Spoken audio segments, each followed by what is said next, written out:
I don't think we will either. Let me get a last sippy. Oh, same. I thought you were going into the national anthem.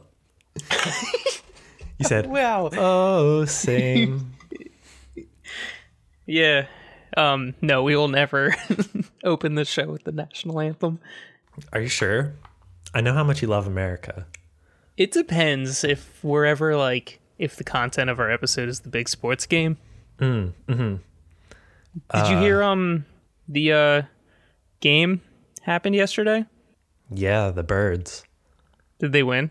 Yeah. Let's go Birds. Yeah, go Birds. A bunch of Birds fans in here. A bunch of birdos. Some real birdos. Hey, so actually, I have some like mild football knowledge on this. Okay. I think the Bengals are also doing well, which is like the one thing that ever stirs me out of my sports coffin. That's so weird. Why Bengals?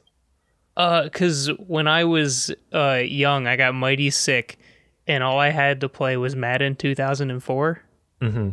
So I replaced, and like in that game, you could create all the characters. So I kicked out all the football players except for Carson Palmer and Chad Ochocinco. Yeah. And then I made everyone else my friends from around the neighborhood. And us Bengals went to the Super Bowl. So I made the new Super Bengals. Yeah. And ever since, I've just had a small affinity whenever the Bengals do well. It brings me joy. Now, are you upset when you turn on, the Sunday game and your friends are not playing football, but it's the real Bengals? Does that upset you? Yeah, I was wondering. I mean, what, 2004? Yikes, I have no idea how old I was then. But yeah, it's not a bunch of like shitty little teenagers. Yeah. Though, I mean, some of these football players are like 20. Dude, isn't like that the size of my house. Yeah. When you get old and like the people who play sports are younger than you. Yeah, and like that's other people yeah. are still hiring. Yeah. I think the first time that happened was like maybe like Justin Bieber. You want to get into Bieber talk? I was like, wow, that kid's so rich, and he's like 14. When I was 14, I had like wrestling action figures. Yeah, same. Another quick question about Madden 04. Yeah. Do you have like a favorite track from that soundtrack? Yeah, Chapter 4 from Avenged Sevenfold. Yeah. Or Ocean Avenue. No. It was I think it was Way Away from Yellow Card. It was their other hit. Hold on, I'm looking at this now. I hope I'm right with both of those songs. I'm pretty sure you are. I remember the soundtrack being good, but I actually don't recognize these songs. Maybe I played like 05 or something. Ew, was Michael Vick on the cover of that one? Yup. Shout out to Michael Vick. You heard it here first. You piece of shit. Get out of here, Michael Vick. Yeah, but I loved that game. Because I was really sick, and it was the only game I had. Yeah. But yeah, me and my friends, we won with the Bengals. Congratulations. Yep, favorite team. But there's a chance we're going to get a Birds versus the Bengals this year. I heard Birds and Bills. Are you kidding me? My sources say Birds and Bills, but... Did the Bengals lose? No, I mean, I don't think so. Oh, people are just betting it will be the Bills and not... Not the Bengals. I love this. We should have like an approximate sports podcast as well. We guess we already have, yeah. We already have an approximate video game podcast.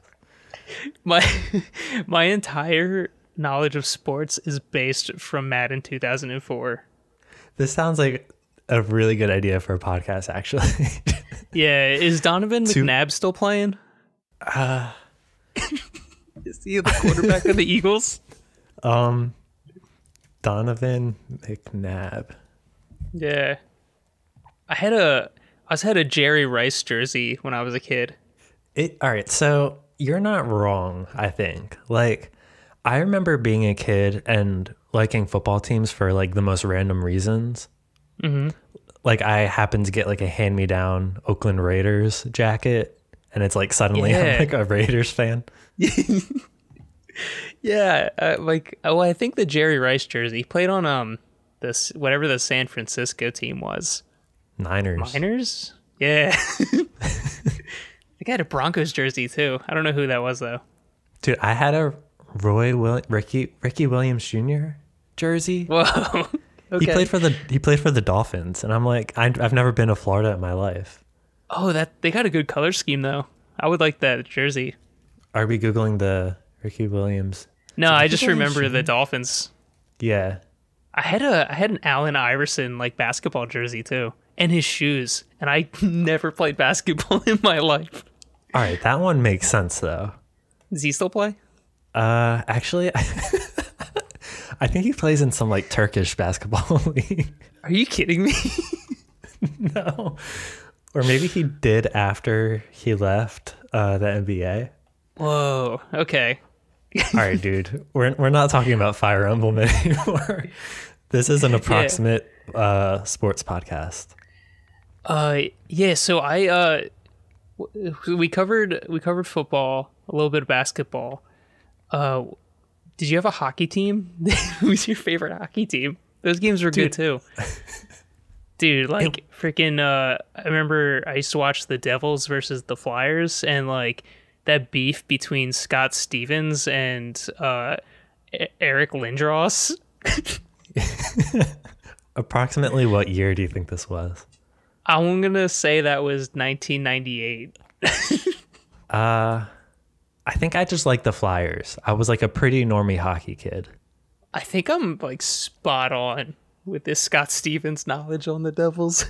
Really? Oh goodness. Yeah, that was a Jersey team. My dad was a Jersey fan, weirdly. As a big Philly fan now. Now, what's your favorite team in Fire Emblem Engage? Sorry, I just want to confirm one last thing. Yeah, sure. In 2010, Allen Iverson left the 76ers and he went to play for the Turkish basketball team. So that was actually correct too. Maybe this isn't like approximate knowledge. Maybe we just actually know sports. But we know like stuff that doesn't really matter anymore. Yeah. We have like super, like we got all of our sports knowledge from the newspaper. Like a really old newspaper. Yeah. Oh my God. Gosh. Yeah, I haven't watched a single game of sports in many years. Yeah, me either. Yeah, and hopefully if we lost everyone, we're going to reel you back in with Fire Emblem. Yeah, if you weren't like totally hooked by the sports talk, we're going to switch and talk about some like anime video game. Yeah, we're going to talk about our favorite anime teams now that we got our human sports teams out of the way. Dude, they should make a Fire Emblem with like basketball players and it's on a basketball court. Whoa. But it plays like Fire Emblem. Yeah. Oh my gosh. Scratch that. I want Fire Emblem characters playing basketball in a basketball video game. Or even like soccer. Like if they made a Fire Emblem Strikers. Yeah. Yeah, I'm down. That'd be so good. Turn-based sports games. Yes. I mean, football would play well with that as well. Mm-hmm. Or like give the XCOM guys, give them a sports game to make. Yeah. It's time. That'd be good. Hey, did you playing Fire Emblem Engage? Yeah. I've been playing a lot. Give me a chapter number by a lot. Ooh, okay. Yeah. This will be a good place to set up like spoiler marks. I do have the game open, by the way, for the sole reason of I'm not going to remember anyone's name, so I just have my whole cast in front of me. Oh, you got the squad ready? I got the squad ready. I mean, I can start with where I'm at. So I just did a paralogue in or after. I don't know. I'm chapter 6, but I did the paralogue where you help out John or not John, Sean and John. Isn't it John? He just says John, but it's spelled Jean. Jean. Yeah. So I just recruited that little healer boy. The little proper lad who goes, "Papa, the monsters are here." Yeah, I like him. I'm on chapter 12, by the way. Oh my gosh. Yeah, dude, I've been playing some video games.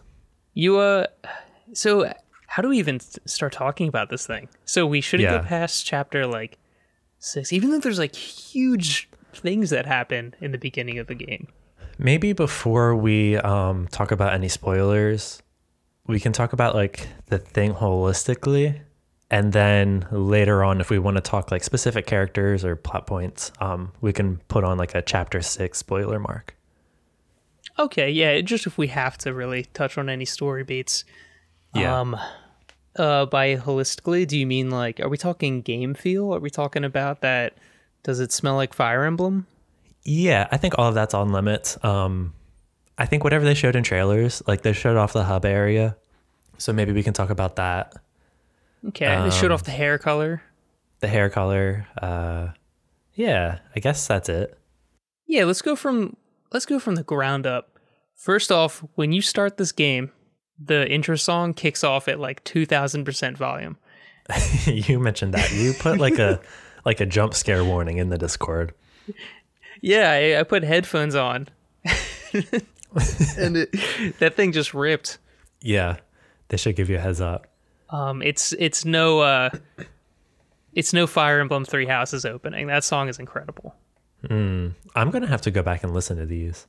Yeah, I mean, most people are just gonna click through the intro song. Yeah, I don't know if you're into those, but like for some time, I guess maybe since Three Houses, they kind of have anime openings to these games. But like Awakening and Fate's What If Trucks, that one, they sort of just had like kind of nice music playing over like pretty good 3DS graphics, but they were like stills. It's like still action on those. But now we get anime openings, and they're fine. Yeah, I think the cutscenes in this game are pretty good looking, actually. Honestly, everything in this game is really good looking. Yeah.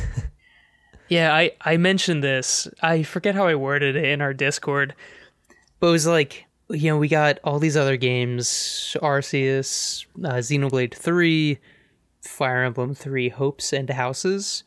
Like a lot of the new big games that have come out have like this really dull color tone, and they kind of look grainy from far away. But it's at a point where the Switch is so old where I'm like, hey, this is just how games look now on the Switch, and it's fine. But now Fire Emblem Engage comes out, and it looks incredible. The colors are vibrant as hell, and you can tell they just like really knew what to do with the hardware. But it looks so good, and now I'm like, damn, what happened with all these other games? Yeah, you can bypass console limitations with a just sick art style. Yeah, good style choice. Yeah. I think that's how Breath of the Wild stands the test of time. Yeah, absolutely. And probably Breath of the Wild too. Yeah. And Dragon Quest XI. Yeah. That's our new quota. Our first season was more about what feels right at home on the Switch. Now we have to make sure we give our shout outs to Dragon Quest XI each episode. Yeah, I'm okay with that. I think we can do that. Easy. What if our sorry, I still have the Wikipedia open for Allen Iverson. Oh, what cool. if like mentioning Allen Iverson was the continuous thread? Or really or just a Seinfeld. general either Seinfeld, sports as an entire genre, and Allen Iverson. I think we can hit most of these things, and we already did just explaining that. Yeah, totally. We'll just have to keep the streak going. Nice. But hey, I gotta say, Fire Emblem is back. It is. Did you have high expectations for this? Absolutely. For some reason, I set my expectations low. I wasn't expecting this to like hit the same as Three Houses. Yeah, I did try and like temper my expectations a little bit, because Three Houses is maybe my favorite game. It sort of teeters in that top area, but but I knew it wasn't going to be following like that, you know, like getting attached to sort of like, I was a big Golden Deer fan. You know, there wasn't like a house to rally behind. I'm not going to buy like a t-shirt for any of these kingdoms or anything from this game. Yeah. Not gonna get a Blue Lions jersey. We're back on sports, baby. We're back on sports. Let's go. Woo, woo, woo. Yeah, no. I mean, I think they maybe show you in the intro cutscene that there's like 4 warring nations. And I was like, all right, cool. We're back into this. Like, geopolitics are back. I want to learn who has beef with who. I want to pick sides. I don't know if we'll be picking sides. I'm not there quite yet in the video game. Yeah. Yeah, one side seems like objectively evil, which is unfortunate. I like the nuance in Three Houses of like, yeah, Edelgard's like up to some stuff, but she has her reasoning. Which is, it seems like they were able to do that by really focusing on having 3 nations. You know, like there was sort of like, so Three Houses did not have the color wheel of like weapons that are weak against other weapons. Mm-hmm. But they kind of did that with their nations. Like every single nation was like, they had something good about it, but they had something like not so chill about it. So you could really rally behind any of them, and they all sort of had a gray area around the church. Right. But now that we have an even number of things, it's like, all right, either like all these guys are against one nation or everyone's, you know, there's 2 sides to it. I think it's an even number problem. Mm-hmm. But yeah, they're really setting up one to look like 3 nations are friends and the one nation is like evil. Yeah. As I keep playing this game, I hope that they introduce like more complexity in the geopolitics, because I feel like that should have been like what Fire Emblem is from now on since Three Houses, if that makes sense. Because yeah, when a new Pokemon game comes out, there's like everyone's like, oh, I'm team Quaxley, you know what I mean? Yeah. And Three Houses hit that same thing where everyone was like, yeah, dog, Blue Lions, that's me. Yeah, like picking a starter Pokemon, but you get an entire class of rowdy students to take care of. Yeah. Like it's beautiful. I just like went to the goth kid table when I picked up Three Houses. Yeah. And that's Black Eagles, tight. Right? Yeah, dog. Yeah. I mean, I went Golden Deer first time in both of the 3 Hope's Houses games. What if instead of talking about what if instead we just talked about Three Houses? Honestly, I feel like we have to talk about Three Houses a lot in this game, but I do want to do like a super long Three Houses episode when I prepare a bit more of my ancient Fodlan knowledge. Yeah, you might have to do some heavy lifting on that. Yeah, I still have a lot of that in my head. Yeah, I lose track of a lot of lore usually. How is like any of the names sticking with you in this game? Like the names of people, places. No, like chapter 12, as I said, and I like remember character traits better than names, and I remember like what kingdoms, like the ethos of each kingdom more than I do the name of each kingdom, if that makes sense. Yeah, like what their deal is. Yeah, there's like the rowdy one, there's like the French one, there's the evil one. Yep. Let's see. That's a me problem though. So as like the continent where everything took place in Three Houses was, you know, Fodlan. This place is Elios, like the pizza. You know, Elios Pizza. That's how I remember it. Yeah. But we have Firene, which is the Kingdom of Abundance. That's your starting location. At the bottom left of the map. Yeah, see, you're going to have to do the map part. I know the names. I don't have the map. I have geography knowledge, but not like anything else. Okay. Yeah. But Firene? then they got Brodia, which is... Brodia? Yeah. I know who that one is. That would be the Rowdy Bunch, right? That's the Kingdom of Might. Because they were like bros, Brodia. Yeah, that's the Kingdom of Bros. Mm-hmm. Then we got the Queendom of Psalm. Psalm. Yeah, Psalm. It's the Queendom of Freedom. That's on the bottom right. Yes. Mm-hmm. Possibly. Oh, and then, top right is where we have our Elusia, That's the one that kind of looks like it's set up to be spooky. Yeah. But they're the kingdom of knowledge. Okay. Yeah. So I can't imagine they're just like flat out bad. Yeah. And I hope not. No, I think it'll be a little bit more complex than that. Yeah, absolutely. Especially when like they start introducing like just hooded figures and stuff. It's like, hey, show me these people's faces. Yeah. Because at this point, I just assume they're, everyone's from the bad place. And most people just kind of assume that too, it seems. They're like, beans, we're definitely getting attacked by the bad kingdom. Yeah. But yeah, this game opens up with, if you remember the opening of Fire Emblem Awakening. Mm-hmm. Remember that first chapter? It starts off with basically Robin and Chrom fighting a big dragon. Yeah. And really just like sets up some sort of end game. This game does the same thing. So big awakening callback in the beginning, which again is great. This game seems to be pulling from like the best features of every game they've had.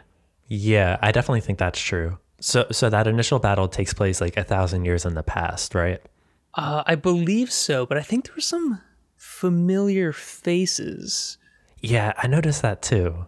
I'm like, wait, aren't these the same people from then? So I sort of can't tell if that was the the past or not. Like the Dimitri looking guy, right? Yeah, like he was definitely there. Mm-hmm. Maybe I'll have to just watch that opening cutscene again. Yeah. But honestly, those are always like a really good tutorial thing too. Yeah, totally. Like, it serves as a tutorial and like a little bit of backstory at the same time. Yeah, naturally, you're the divine dragon. Can't remember anything. Yeah, and right off the back, they hit you with a lot of words. Like you're proper nouns. Yeah, you're the divine dragon, son of the divine dragon monarch, and you're overseen by the 32nd steward of the dragon, and also the 33rd stewards of the dragon, twins, Clan and Fam. Fram? Yeah, Peter Frampton. Clam and Ram, right? No. It's Clan and Fram. That's right. Yeah. Yeah, so you wake up after 1,000 years. That's the first thing they tell you. Hey, quick question. Mm-hmm. Is there like a name for the main character of this game? Like a Robin or a Byleth? Oh, beans. There is, but I changed it immediately. Okay, yeah. No, I think this is what do you name your characters when you play video games?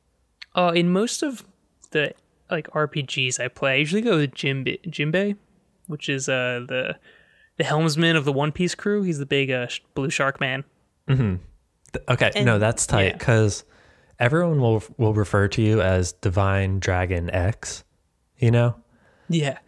And Divine Dragon Jinbei sounds kind of tight. Yeah, that's good.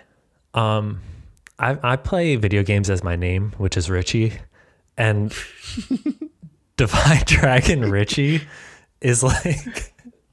Oh my gosh. It's like Divine Dragon Kevin. Yeah. I'm Divine Dragon Carl. Nice to meet you. Yeah, it feels weird every time. Yeah, I mean, mine I also, because sometimes as a joke I'll go by Jim. I hate getting called Jim, but Jinbei's cool.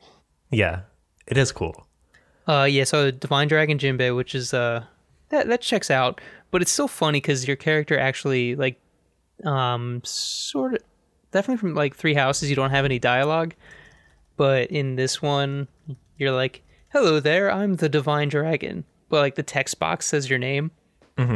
But he's like audibly introducing himself as the Divine Dragon. Yeah, I anticipate the voice actor to read my name every time, even though I know they're not going to. And no game has ever done it. Like Mass Effect mastered it by letting you change your first name, but not your last name. So everybody was going to call you Shepard regardless. Yeah, or they just say Commander. Yeah, Commander. Alir is the name of the main protagonist in this game. Oh, okay. Well, I'm glad I changed that. Yeah. Alir? It's Alear. Alir. Aliar. Yeah, so what's like the the naming scheme of, is it like a lot of kind of like French influenced names? I don't want to like guess it. No, you're right. My partner like saw like the list of the characters, and she speaks French, and she was like, "Yeah, what is this game like French?" There's like Jean and Chloe. Yeah, because it seems like maybe the other games take influence from that too. Because I think Three Houses German, like European names. Yeah, I'm not sure. Yeah, so that might have influenced like the naming convention. I don't know Clan. Louis. Pick an easy one. Louis. Yeah, and like this game it also brings back. So one, we got the weapon wheel back, like the big rock paper scissors wheel. That's cool. Yeah, we have a world map, which is awesome. That's something that was like in Three Houses. You just had your calendar and you'd pick your mission. But this one, we're going all over the map again. Which, you kind of go on it's tour. Easier to and it's easier to see like when you have a paralog available or like any random stuff you can stop by. It's easier to see on a world map. I think you could do that in Awakening, right? Yeah, Awakening was on a world map. I think even Fates. Oh, was Fates? Huh. I didn't play much of that one. The thing with Fates though is that you are, you're also the American Dragon in that game. And American Dragon. Yeah. But that one you have your own like Divine Dragon Palace thing where all your troops hang out. It was like a campsite, and you build lodging and blacksmithing places and tournament areas. But you'd build all that in your little lobby. Yeah, like the first time there was like a hub world actually in Fire Emblem. Yeah. So now like it seems like we have the mix of that. You sort of have like your weird floating castle in the sky where all your friends can hang out. Yeah. How do you feel about the hub world? I love it. It feels a little bit like, it's got that homey feeling that Garrick Mach had. Mm-hmm. And if you like cycle through the map layouts, there's like a full-sized one that also lights up like where all the items are. So like I can just speed run through that whole area, pick up all the items, talk to all my friends, take a nap, do the next mission. Yeah, it's smart to let the player like just choose out of a menu instead of like remembering where you go to polish rings, Yeah. So that's there too. Oh god. There's a lot of systems. Yeah, there's a lot of like mini games kind of in the hub world. Yeah, so like after the initial tutorials, you wake up, you meet some friends, you take them back to your home world. And that's where the Solarium? Solum?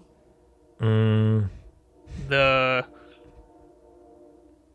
big dragon castle in the sky? Oh, the main world? What is like your big divine? Yeah, the Somnial? I think that's what it's called. Somnial, I think, is the big island in the sky.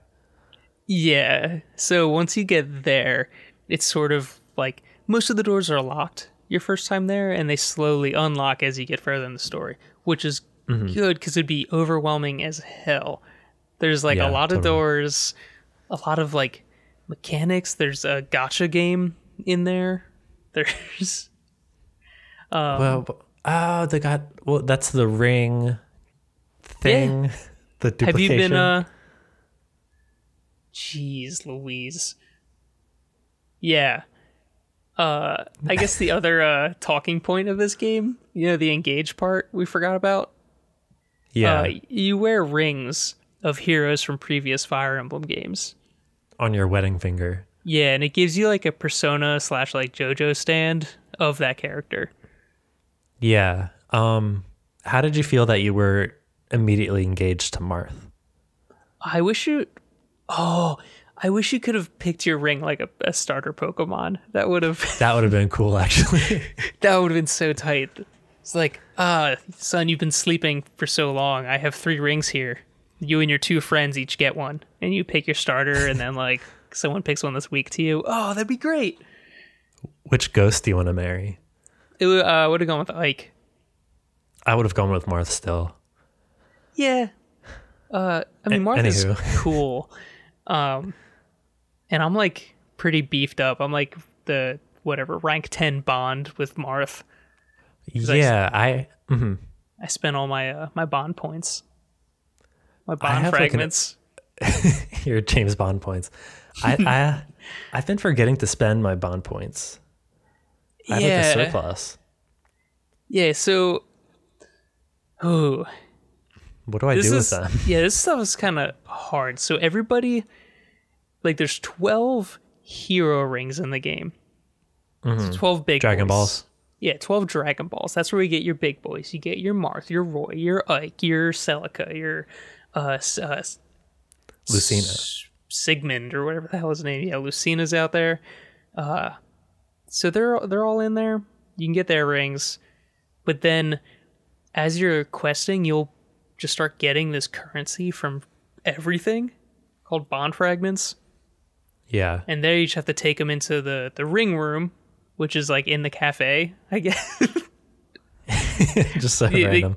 They tuck all the heroes behind like the coffee bar. Yeah. And you can get in there and you can pick one of your rings. So like I picked Marth. And then I spent all my fragment points to create minor rings. And this is just a gacha game. The rings come out with like your C tier, B tier, A tier, S tier rank, and they're all of just like secondary characters from that character's game, it seems like. Yeah, definitely. And those rings have like little stats on them, right? Yeah. Yeah, little buffs. Did you play the ring polishing mini game? I did. It's not as... So, I'm glad this is in here. I don't know if it's taken the place of, like, tea time. Or do we have tea time? Tea time is sort of just, like, eating meals, I think. Okay, it's kind of just, like, the cafe stuff. Yeah. I had, like, a funny experience with the ring game. So, I tried it out with, I mean, we outlined that like main characters will have these rings, so I don't think this is much of a spoiler, but it was with Lucina. And this is the first time I played this game, and I went to polish the ring, and like I hit A and it got cleaned immediately. Like you just tap the button and it's like, great job, game's over. And then I went to polish like another part of the ring, and Lucina said, I think I could quote it, like, I think we're wasting our time here. And I was like, oh. Oh, okay. Yeah, don't touch the ring there. That's a funny mini game. Yeah, I guess, because it looks like it decreases, I guess. Like, if you go longer without polishing the rings, they'll be, like, dirtier. But every time I've gone in there, it's been, like, two little squeegees, and they're good. Yeah. But your main character can also fuse with the ring and become beefy with minor hair color changes and costume changes. Yeah. Which is like an in-game mechanic. Otherwise, I feel like this play is just like classic Fire Emblem, which is all that I kind of wanted. Yeah, and are you playing with the online features turned on? Yes, and I should note I'm playing on normal difficulty and no permadeath, because if someone dies, I'll just have to rewind time, and same. So it's more of just like a time saver. Yeah. Yeah, like I wouldn't. If I lose someone, I'm gonna always rewind, regardless of how much I'm crying from their death. And just because like it really sucks to lose people in this game, because then it's hard. Yeah.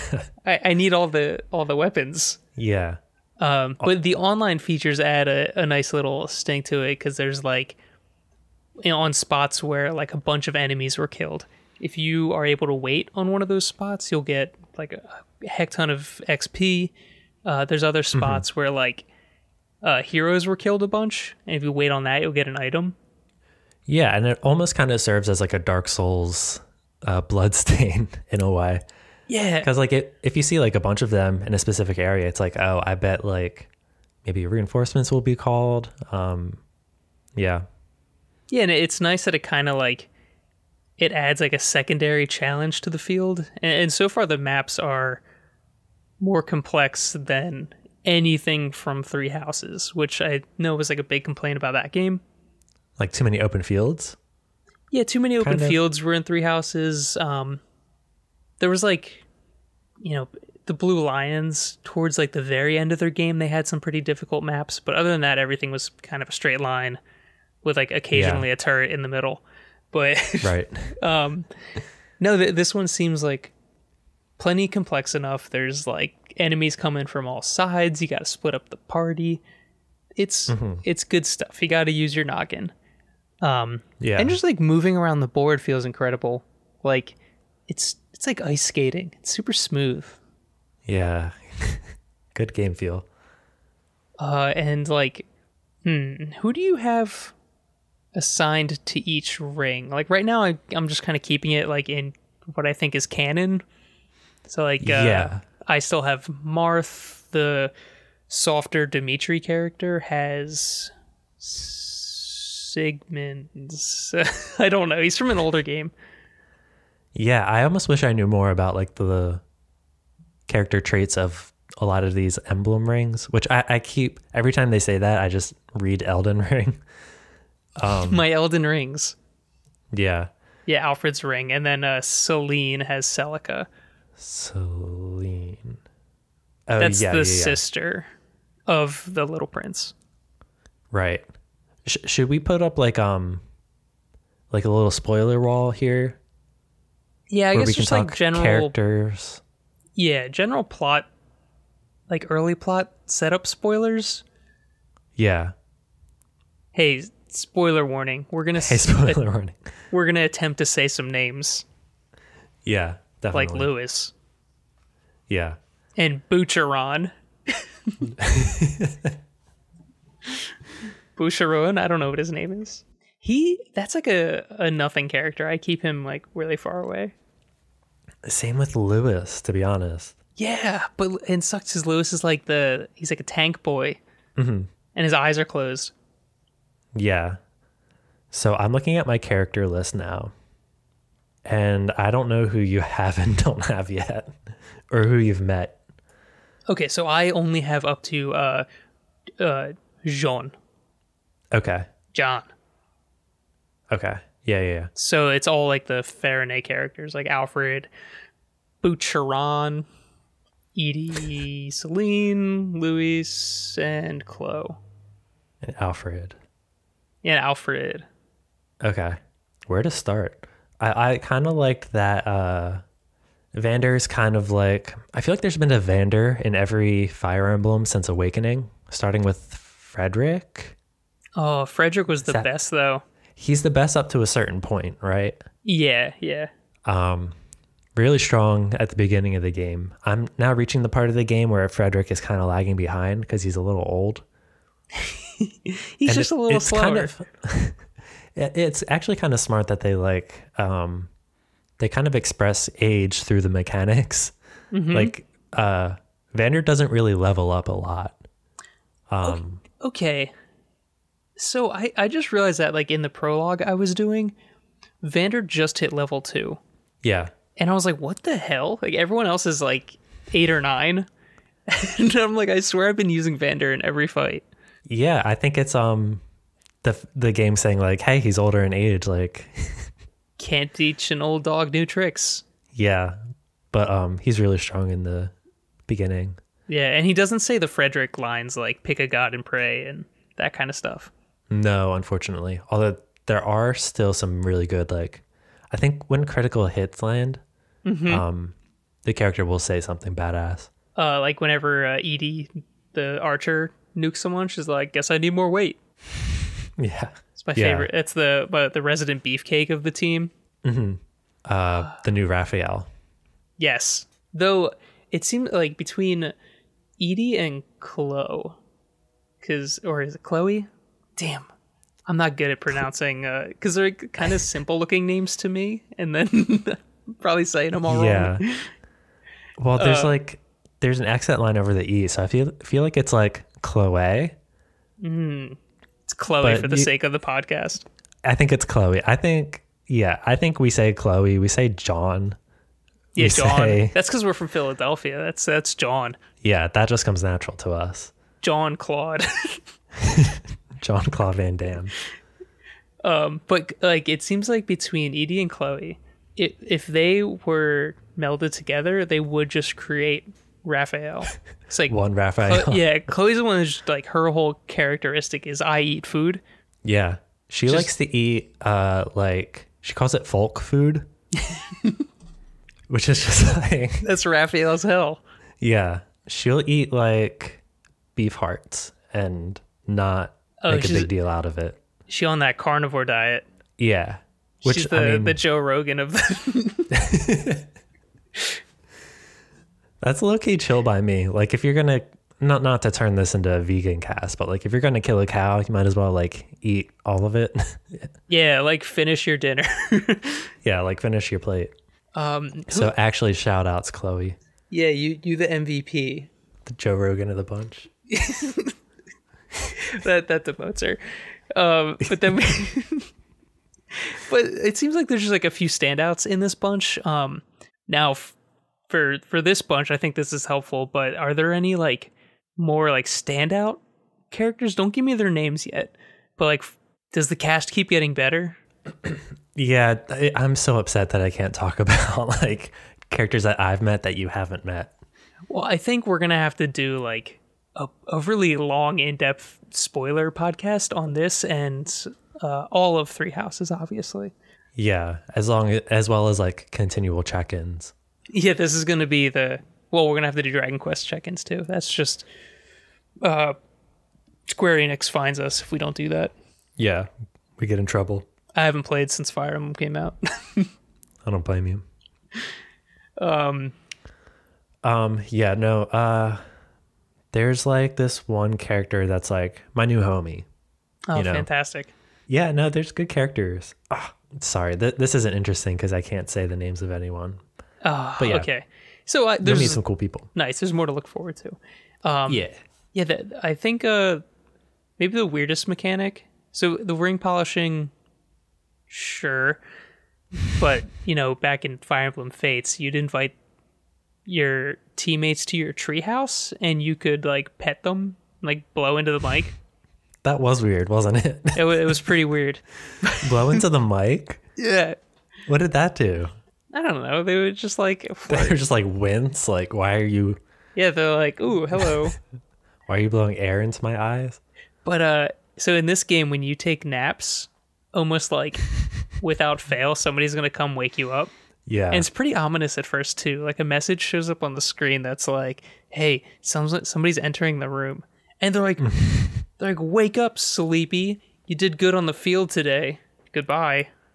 And I'm like, "Why did you wake me up for this?" You mean this couldn't wait until later? Yeah, like I would have woken up eventually. You could have just told me. Yeah. I promise I'm not gonna like sleep for 1,000 years again. Yeah. So your people kind of have no chill in this place. Your door's never locked. It's so funny. You got there's a cute dog in the shrine. At least I think it's a dog. Sorry, one sec. To go back to like the sleeping thing. Mm-hmm. Are you worried that like one time you're gonna wake up and see the Hat Man? Honestly, I think this game might do something like that. Like sleep paralysis. Like, who the hell is that? Because your character has already woken up with a nightmare once. Mm-hmm. So maybe I'll start seeing that. Because kind of a scary screen too when somebody enters your room. There's like black clouds all over the screen. Mm-hmm. Yeah, there's gonna be a demon. I think that'd be really smart. It's kind of like I don't know why I'm drawing this parallel, but like in Elden Ring, when you go to the that's what I was gonna say. The main hall and like the lights are out, to take someone's comfort place and like throw danger into it is really effective. It's so rude, but it like hits really hard in a game. Yeah. So just be careful for the Hat Man. He might be in your scary dragon sleeping room. Yeah. But you wanted to talk about the dog. Yeah, I wanted to move on to the dog. So I guess there's just like this little guy lives under a bridge in your castle. I think the first nickname that presents itself is Sami. Yes. So we can just call him Sami. I'm sure that's like the Byleth of, that's like the canon name probably. What did you rename it? No, I kept it Sami. I renamed mine What'd you name it to? Pepsi. Pepsi. Okay. To kind of get that direct contrast to my character's color scheme. Yeah. And this episode is of course sponsored by Pepsi Zero. It's an empty bottle. Yeah. It's my Pepsi Zero joke for the day. Is that what the locale Pepsi is actually called? I know Coke Zero is called Coke Zero. I don't drink a lot of soda. Yeah, me either. Hey, remember like as like a bit, I think we gave up soda for Lent when we were kids. Is that? Mm-hmm. No, you didn't partake in like the 40 days of just giving up something because you could? Oh, I've been like giving up earthly pleasures my whole life. To this day I don't drink a lot of soda, but I'm pretty sure I also did like the Lent thing with you guys. No soda. Yeah, it just is like something to give up with soda. And for some reason, like 40 days without a soda, I'd be like, I could take a sip, and then like it kind of makes your eyes water. Yeah, like your taste buds like readjust. Yeah, like that rush is okay. But so, I only do you do the religious thing for the rush, not for the religion part. Yeah. I do it for that sugar rush, bruh. Yeah. No, it's a good feeling. A small recommendation here. I drink soda maybe like once or twice a year. And every time I do drink soda, it's like, yeah, that was good. Hey, moderation on your soda. And that's why we drink Pepsi Zero on this podcast. Of course, the one exception is Pepsi Zero Sugar. I drink that shit every day. Thanks, Pepsi, for sending me Fire Emblem. Yeah, Engage. They give us the video game too. I had to name it. Actually, I booted it up, and the dog was just named Pepsi. Yeah, they pre-installed that into our copies. Yeah, and it's wearing sunglasses. I gave mine. What did I give my guy? I think I gave him a bow. Mine's got a scarf. It's got a red scarf and the black sunglasses. Ooh, I changed my scarf to yellow. Oh, cool. No, I had to keep it Pepsi tone, or else Chief Pepsi would shoot me with the gun. Yeah. Who owns Pepsi? Pepsi Junior. Pepsi Kong Junior. Yeah, I don't know. Oh, the cutscene when you meet that dog is the funniest thing in this game to me, I think. Mm-hmm. Your main character like approaches it and is like, I have like this weird like affinity for this guy. Like, I don't know. For some reason, I'm just like drawn to this thing, as if like he's experiencing like what a cute animal is for the first time. I'm like, dude, that's just like called cute. You're experiencing like feeling a cute thing. Yeah, I took like a couple screenshots of that, and the one is just him looking at this dog, and he's like, "Oh my, what?" He's kind of like an audience insert. Yeah. Oh, and I have yes, I like that name, Pepsi. Pepsi. Yeah. A lot of good stuff. I really like that dog. But there's I think something this game does that's a lot nicer than Fire Emblem Three Houses. As someone who like kept playing that game for the New Game Plus, recruiting all the people, it would end up giving you so many like points to do things around the castle. Mm-hmm. Where I'd be like, honestly, it's going to take a long time to do all these activities, and it would sort of get overwhelming. Yeah, like the limitations of hanging out with your friends. Yeah, like this one seems pretty contained. Yeah. So far. Yeah, they don't give you like a time limit, and you can go and talk to whoever you want. You could probably fish all day if you want to. Yeah, and you can do push-ups. Well, you only get the bonus stats if you do push-ups once. Which minigame do you like better, between push-ups or fishing? I haven't gone fishing yet. Okay. It's nothing to write home about. Is it like Three Houses fishing?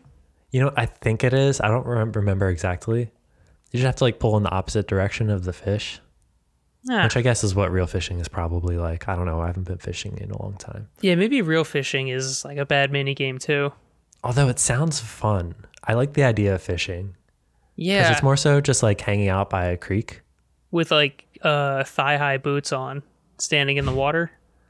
Yeah. Yeah, I want to do that. Yeah, I think I would like, and you got it like 4 a.m. Yeah. Just I like hang out on a boat. No, boat make me sick. Boat do make you sick. I love this. I think the theme of this podcast is approximate knowledge of a lot of things because we can't say too much about Fire Emblem because it's fresh. There's spoilers. Richie's further than me, but we also can't say a lot about sports or fishing because we don't know a lot about it. Yeah. Yeah, no, we don't have a tagline, but I think if we did, it would be like an approximate knowledge podcast. Yeah. Is there anything you don't like about this game? Ooh. I guess that's no. Yeah. Oh, yeah. And because I think you mentioned it briefly, but the rewinding of turns is here again. Mm-hmm. Yeah. Which incredible stuff. Okay, I think that's like the thing that they did with this game. Like they grabbed a lot of the gameplay, the traveling the world and stuff, took that out of Fire Emblem Awakening because that stuff was all great. They took the like castle management, Divine Dragon World Hub from Fates because that stuff was great, and they added in the quality of life of the turn rewinds from Three Houses. Yeah, which is a really good feature. They made a super group, and they only dropped the ball on the character's hair color. That's like the only thing. And like, I think when you first wake up and you're heading to the castle to meet your ancient mother, like some enemies show up, and they're all like, "All right, Divine Dragon, let's kill them." And he's like, "What? No, let's run. We don't know who they are." And then they, and then they start fighting them anyways. I like that your main character isn't really the hero type yet. Like they actually just woke up and they're pretty confused. Yeah, like the monsters that he fights gives him like the heebie-jeebies. And we're just saying him, I guess, because we're both playing as guys. I did, like, yeah. I picked the guy or the masculine looking one. Yeah, right. They give you like the 2 form options. The hair is just too long on the other one. Oh yeah, no, it's ridiculous. It would have been cool if they because like the one we're playing has the short haircut and a long cape. Yeah. While the other form has the long cape and crazy long hair. There's just too much going on.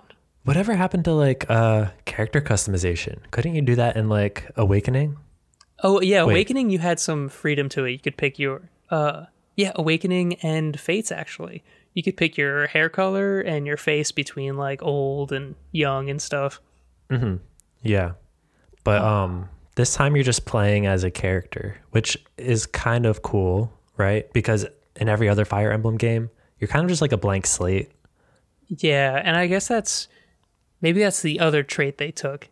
They took like the giving your character a personality from the games like with the ones with Ike and Marth and stuff.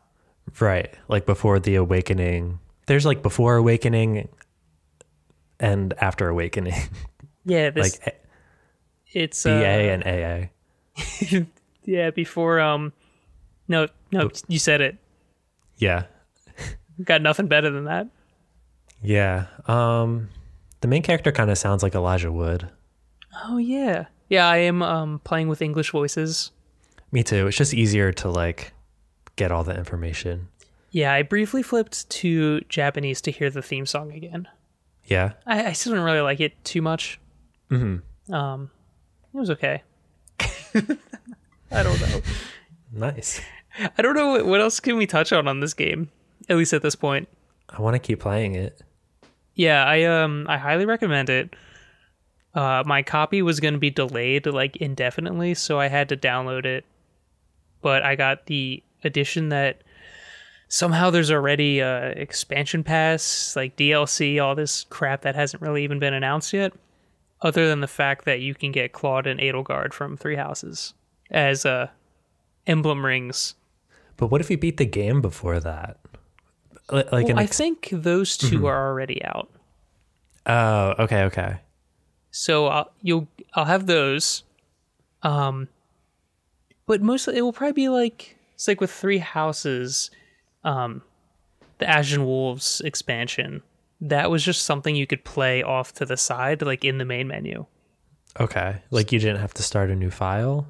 Nope, you would you'd create a save file just for that DLC. But right, okay. The DLC would make so you'd clear the DLC, and then after chapter like 4 or something in the main game, if you were to make a new file, those characters would be found like creeping around the academy, and you could be like, oh, hello, and you can recruit them into your main story. Right. I never got around to that DLC. Oh man, it's good. But I unfortunately did it on like the worst playthrough, because like, I mean, those kids live underground, so they're not exactly fond of the church. But unfortunately, the last run I was doing was the church route. Yeah, like the final. So there was some route. there was some like disconnect where I'm like, I kind of feel bad recruiting these guys now. Yeah, did they have to like fight for the church? Yeah. I mean, they like me enough, but they like their whole bit is like hating the establishment. They're a bunch of like punk kids that keep locked in the basement. Yeah. And I just go and make them work for the church. Damn, that's sad. Yeah. I wish I picked them up on like the Black Eagles run, or or Golden Deer would have been like perfect for them. Yeah, I'm hoping that there's some tough choices in this game. Oh yeah, I don't even know if there's choices yet. I have no idea. Yeah, I mean, I'm 12 chapters in, and I don't know quite yet. Yeah, or like a time skip. But I guess like the DLC stuff, it will probably be like a separate like side story or something. Yeah. That then like if you make a new file, you'll have like a different playthrough. Yeah. But I'm hoping there's a bunch of reasons to play through the game. There's like vague romance options, it seems. I had to Google this. It's vague? It's kind of vague. It's like implied romance. Oh. Interesting. Yeah, which is weird because that's like definitely a staple of all these games. Like you still have S rank supports, and I guess in like Fire Emblem fashion, and definitely in Fire Emblem Engage, you'll get like a ring at some point. Yeah. I mean, you have to, right? You have to. Fire Emblem Engage. Yeah, so I need to like see what that's about, but I don't want any spoilers. At this point, I'm going in thinking I have to get married to Marth at some point in this game. Yeah. And if it doesn't Your happen, cards right. Yeah, if I play my cards right, maybe Marth will go out to lunch with me in the cafe. Yeah, which is all we can really ask for. Yeah, I mean the coffee bar is right next to his house. Yeah. Anything else? Oh, I just scrolled down on the character list. I saw like 2 Brodia faces. You saw their faces? I saw like. Did you see their names? No. Okay. I'm gonna get to. I'll try and figure it out. That's a dangerous stance too, because I did something similar. Like I don't want to miss character recruitments, so I found like a list of names of like characters I can recruit. Ooh, can you send me that? Yeah. So it'll be like a list of names, but that'll still kind of be spoilers. Well, I imagine a lot of the recruitments are through paralogs, right? Like as long as I do my paralogs, and like most of those missions are sort of like ye olden times where you have to talk either like your main character or like someone, you just have to get over to that character on the field to talk to them before they're like murdered. Yeah, I think I was worried because I'm not sure if you can recruit enemies. Whoa. For some reason, I thought you could, but I kind of doubt that you can. Sometimes an enemy will have like a yellow exclamation mark on them. I think that I thought that means that they have an item. No, that's like a green thing. Maybe their bonus experience? Maybe. I honestly have no idea. So I only Googled that list to see if I was like missing out on, finding out if love can blossom on a battlefield. Oh, that's always my favorite for a second playthrough. Like, especially if there's a new game plus where the game gets like very easy.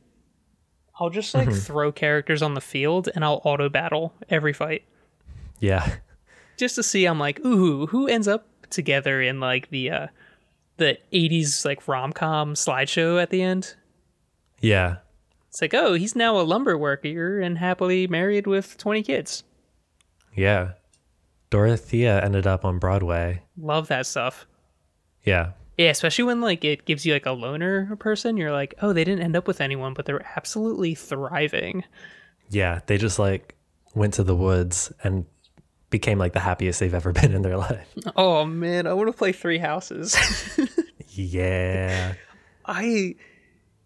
This game's really good, but it definitely still has to scratch like, I think there's something there that isn't Three Houses yet for me. I'm hoping this game just kind of stands on its own and I end up loving them both equally. Yeah, definitely. But yeah, I mean, it looks, damn, I scrolled down again. Stop it. The characters are like in order of when you meet them. So I've had it on the screen of like, I stopped at the little proper paperboy lad. Yeah. That's a smart way to do it. Although I can see the next like title though, where it's like Kingdom of Brodia characters. So I guess I'm going there next, but yeah, I don't know anything about that. Yeah. Yeah, I'll get further in it. What Yeah, else is there? I have a feeling you're going to keep playing this. Yeah, I have a pretty good feeling about that too. There's also like some other, just like quickly mention, you can like right before a battle, there's an optimize all button. Have you messed with that? Yeah, dude. Dude, that rips. It even like, one of my characters had like 3 stacks of vulneraries. Yeah. So he was holding 9 potions. But like when you hit optimize all, like dude, it's spreading those things out. But it will even like re-equip people's weapons and shit. Yeah. Fantastic. I can't believe they put that in here. Yeah, no, I mean I use the hell out of that. Does stuff break in this game? Ooh, I don't know. I haven't really experienced it, but I've also just been doing like the optimize all thing and like not even buying that many weapons. Yeah, and I mean like I think this is what I ran into when I went to sell, and it said I had like infinity uses on my steel weapons. Mm-hmm. So I thought I could sell them unlimited times, and I was like, wow, that's kind of broken. But no, I just sold them. But I think that meant the uses of it were unlimited. So maybe the steel weapons don't break. Maybe like the special weapons break. Yeah. Oh, and they got like, not too sure. They got good treasure chests and stuff too, like side objectives. I know like one of the earlier maps, I got like 2 beefy weapons. Like a thief got into one chest, so I cornered both the exits so the thief couldn't run away with my item. Mm-hmm. And I killed the thief and got the item back. It was incredible. Yeah. Especially because Celine with Celica, her when you fuse them or engage, you get to do that Ragnarok warp. Yeah, you just jump to the other side of the map. Yeah, it's so tight. And like Alfred can move unlimited spaces with a certain the freaking guy I can't remember. Sigmund. Not Sigmund Freud. Ew. Yeah. Sig. Get out of here with that. Oh, Sigurd. Sigmeier. Breckenmeyer. Yes. Yeah, I don't know. Sigurd. I don't know what game they're from. That's their name. Don't worry, I'm gonna find it. Whoa. They're from Genealogy of the Holy War. That's a Fire Emblem game? Yeah. I think that's the first one on the Super Famicom. No, that's not the first. I know next to nothing. Okay, it was the 4th game in Japan on the Famicom. That explains it. Whoa. Fantastic stuff. Oh, and it's on the Switch now. Yeah, someday I'd like to go back and play those Before Awakening games. The ones on Game Boy Advance are really good. If you go back further than that, they're like really freaking hard. God dang difficult. Nothing save states can't help with. Oh, okay, also a good point. Yeah. Do we want to say anything else about this game right now? I don't even know what we said about it. Other than it's a resounding, like, it's a great game, and we're going to have to talk more about it. Yeah, I just want to meet all the characters and talk about them. Yeah, it's tough because it just came out 2 days ago. Yeah. So you have to like hold that in. So we're sort of like running on as much as we could play in that time. Yeah. Yeah. Cool. I think we're good then. Yeah, I think that's all I had. I don't have any more sports facts. I think the hair color still, something about it makes it look like a mobile game, but that's my only complaint about it. That's all I really have to say. Yeah. I don't know why though. It's like literally clashing colors. It's Oh geez, what was the word you said? Chromostereopsis. Yeah. All right. So if you have two colors opposite of the color wheel that are similar in tone, oftentimes it'll make your eyes vibrate. The red and the blue of the hair color of the main character almost give you that. Yeah, unless you're engaged with Marth, then it kind of softens the hair tone. Yeah, definitely. But yeah, a little color theory fun fact. I have more. I don't have approximate knowledge of color theory. I think Yeah, get out of here with your actual knowledge of color theory. Let's talk about golf instead. Okay.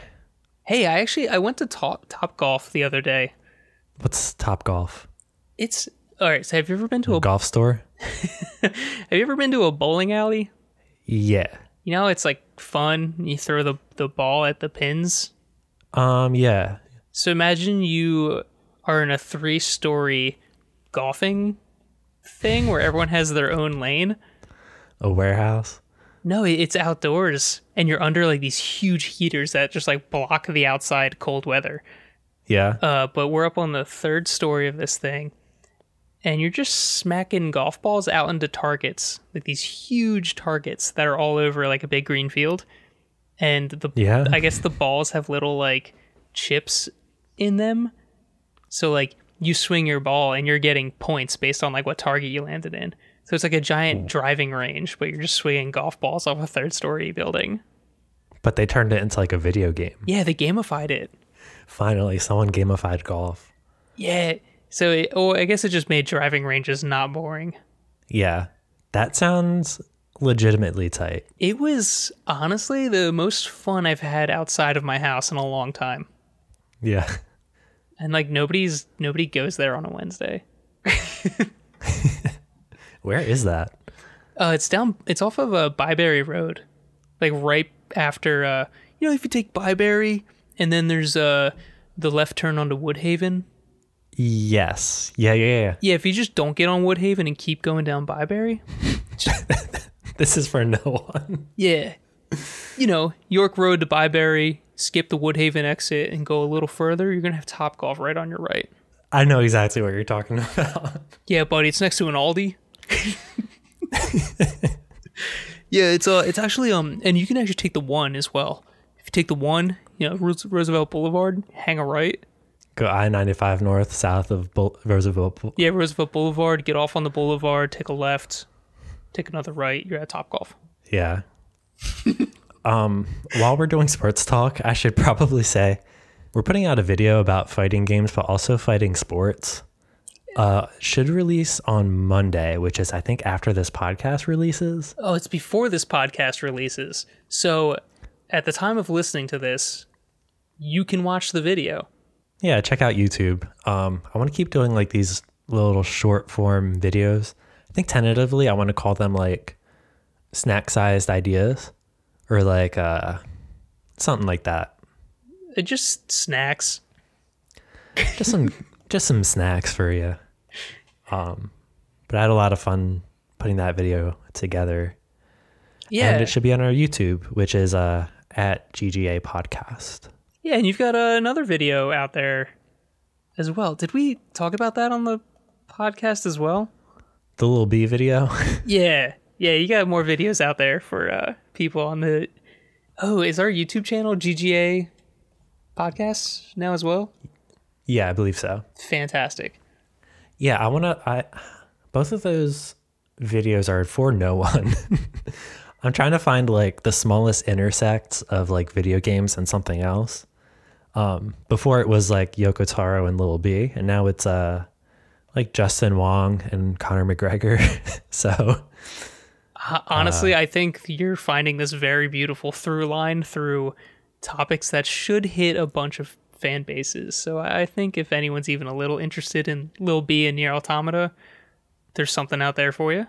Yeah. If you like fighting games and fighting, fighting IRL, just actual punching, there's stuff out there for you too. Yeah. So I'm excited for that video to drop. Yeah. And all these episodes, just like the podcast episodes, they're posting on our YouTube as well. If that's like somewhere you feel like commenting and giving us a thumbs up. I know it then also puts it into like a liked list for you, and that's pretty terrible, but just do it for us. Yeah. Like and subscribe. Yeah, it's no biggie. Actually, I think more people listen to us on YouTube than off of YouTube at this point. Yeah, and honestly, I think that's kind of good. YouTube seems to be the place. I'm still trying to... I need to kick a hole in my wall so I can actually get a good internet connection up in my office. So we can kind of get a stream going to our YouTube as well. Yeah. Yeah, I've been meaning to stream as well. It just sucks that the only thing in my way is construction on my house. Like I have to make an actual hole in my wall to run. There's like a physical thing in the way. I have to run Ethernet cable through my walls. I have all the stuff. I haven't felt like making a hole in the wall yet. It sounds like fun, to be honest. Yeah, you want to come wire my house? Yeah, bro, I got you. We'll just figure it out, and then we'll record something live. Yeah. You should stream the wall hole punching. Oh, dude, we just received content while recording. You can't see me because this is a podcast, but my eyes turned into dollar signs. Money.